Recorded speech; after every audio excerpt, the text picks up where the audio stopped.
오늘 말씀은 요한복음 7장 37절부터 52절까지입니다. 명절 끝날 곧 큰 날에 예수께서 서서 외쳐 이르시되 누구든지 목 마르거든 내게로 와서 마시라. 나를 믿는 자는 성경의 이름과 같이 그 배에서 생수의 강이 흘러나오리라 하시니 이는 그를 믿는 자들이 받을 성령을 가리켜 말씀하신 것이라. 예수께서 아직 영광을 받지 않으셨으므로 성령이 아직 그들에게 계시지 아니하시더라. 이 말씀을 들은 무리 중에서 어떤 사람은 이 사람이 참으로 그 선지자라 하며 어떤 사람은 그리스도라 하며 어떤 이들은 그리스도가 어찌 갈릴리에서 나오겠느냐. 성경에 이르기를 그리스도는 다윗의 씨로 또 다윗이 살던 마을 베들레헴에서 나오리라 하지 아니하였느냐 하며 예수로 말미암아 무리 중에서 쟁론이 되니 그 중에는 그를 잡고자 하는 자들도 있으나 손을 대는 자가 없었더라. 아랫사람들이 대제사장들과 바리새인들에게로 오니 그들이 묻되 어찌하여 잡아오지 아니하였느냐. 아랫사람들이 대답하되 그 사람이 말하는 것처럼 말한 사람은 이때까지 없었나이다 하니 바리새인들이 대답하되 너희도 미혹되었느냐. 당국자들이나 바리새인 중에 그를 믿는 자가 있느냐. 율법을 알지 못하는 이 무리는 저주를 받은 자로다.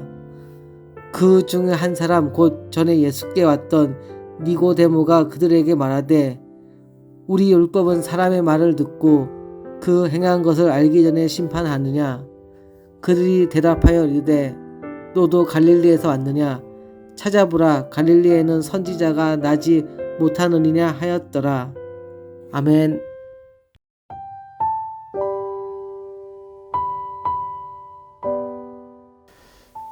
어떤 이들은 예수님이 그리스도, 메시아라는 사실을 믿었습니다.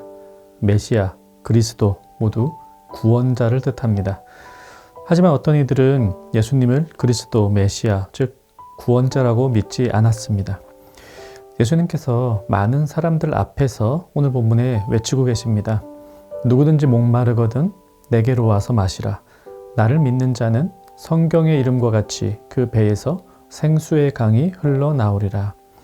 생수의 강, 생명의 강, 구약 성경에서 하나님이 주시는 영원한 생명에 대한 상징적 표현입니다.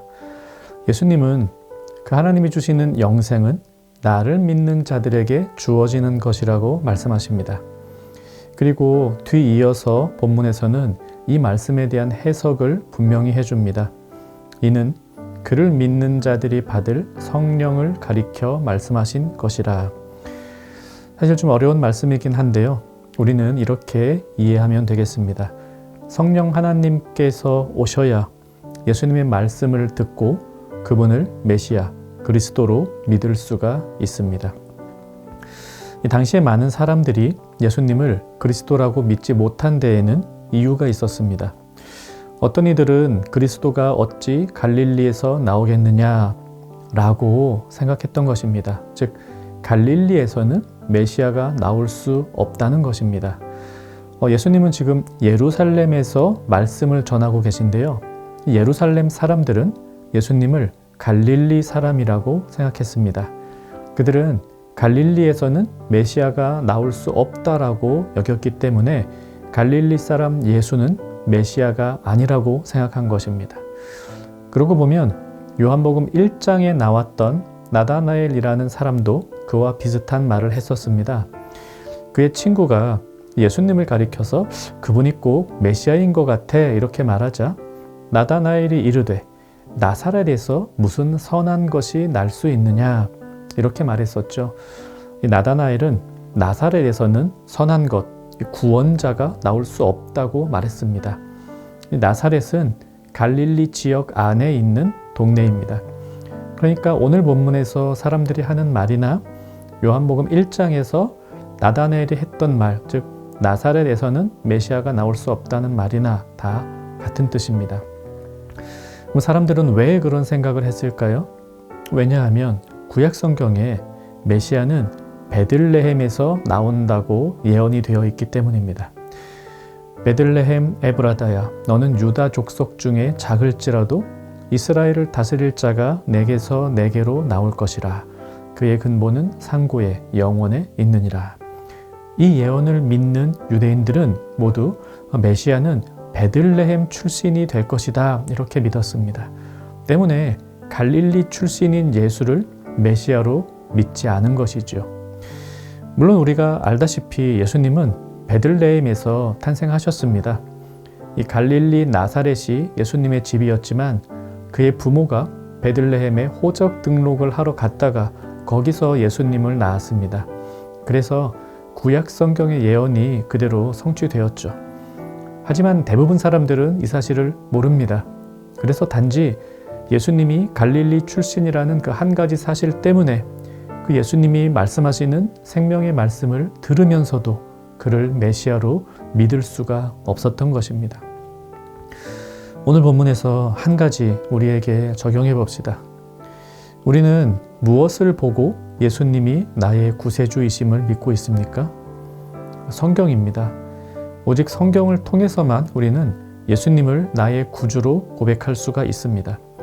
이는 지금 우리나 또 예수님 당시의 유대인들이나 다 똑같습니다. 그런데 당시 사람들은 이 구약 성경을 보고 확실하게 예수는 그리스도가 아닌 거야 이렇게 말하고 있죠. 성경책만 본다고 다 해결되는 건 아닌 것 같습니다.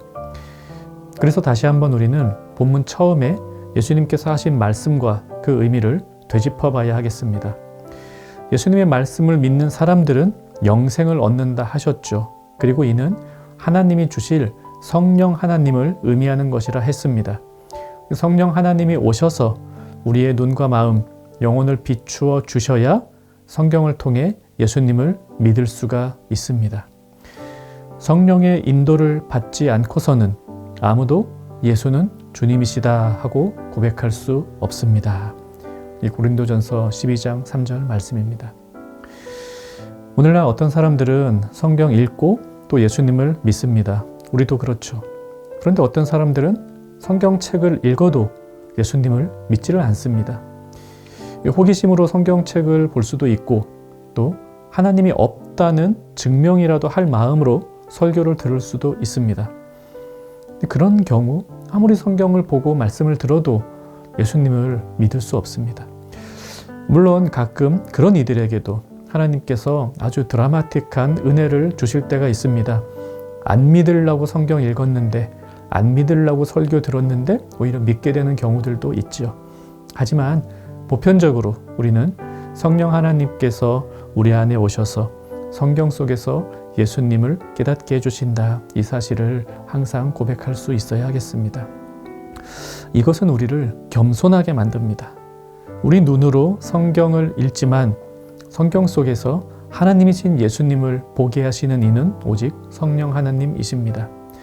우리 그리스도인들이 평생 동안 성령 하나님의 은혜를 구하며 겸손하게 그 은혜를 사모해야 하는 이유입니다. 유대인들은 우리보다 성경을 훨씬 더 많이 읽고 훨씬 더 많이 압니다. 흔히 유대인을 그 책의 사람들이라고 부릅니다. 성경의 사람들이라는 의미입니다.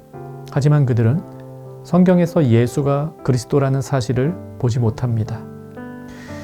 교회 다닌 횟수가 오래되고 또 성경을 몇 번 읽고 나면 우리는 내가 성경을 잘 알고 있다고 생각하게 됩니다. 내가 가지고 있는 다른 과학 지식이나 철학 사조, 문화 양식, 최근의 유행, 상식 이런 것들이 성경을 보는 우리의 시선을 가릴 때도 있습니다. 그래서 성경을 읽긴 읽는데 하나님의 참뜻을 잘 발견하지 못할 때가 많습니다. 그래서 우리는 겸손하게 기도하며 성령 하나님을 초청해야 합니다. 또한 예수님께서 우리에게 주신 교회 공동체 안에서 함께 성경을 읽으며 하나님께서 교회를 통해 비추어 주시는 은혜를 사모해야 하겠습니다. 예수님 말씀 듣고 영생이 흐르는 그런 사람이 되기 위해 성령께서 늘 우리와 함께 해주시기를 간구합시다. 함께 말씀 생각하며 기도하겠습니다. 성경을 통해 하나님을 더욱 알아가게 하소서, 성경을 더욱 가까이 하게 하소서 이렇게 우리 기도하고요. 또 성경을 읽고 듣고 묵상하고 나눌 때마다 성령 하나님의 임재를 구하여 바르게 성경을 해석할 수 있게 하옵소서. 오늘 하루도 성령 안에서 예수님을 발견하는 기쁨이 넘치는 그런 청년가족 되기를 바랍니다.